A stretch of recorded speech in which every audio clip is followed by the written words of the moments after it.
Et mais s'il y a quelques attentats, ça va les rasséréner, ils vont voter à droite. Il fallait orienter positivement les élections, positivement de son point de vue. Et pour orienter positivement les élections, il fallait faire un peu peur aux Français. Et la peur est le début de la sagesse, et ils votaient sagement dans le sens désiré, dans le sens de Marcellin. De la droite.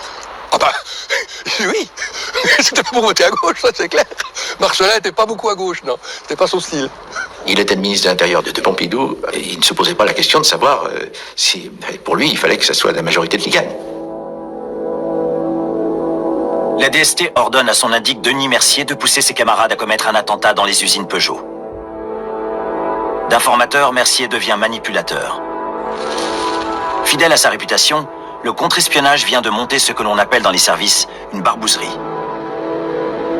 La DST a averti le sous-préfet local de cette opération secrète. Mais elle n'a pas mis le commissaire Pierrat dans la confidence. J'allais voir le sous-préfet de Montbéliard au moins une fois par jour. Ce jour-là, en fin d'après-midi, le sous-préfet m'accueille, vous savez, avec ce petit sourire narquois des gens qui savent par rapport à ceux qui sont dans l'ignorance.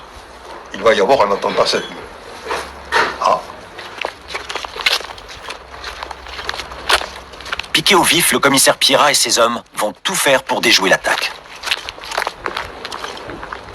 Finalement, nous avons intercepté le groupe de la gauche prolétarienne chargé de faire l'attentat devant le hall d'exposition des véhicules Peugeot à Sochaux-Montbéliard.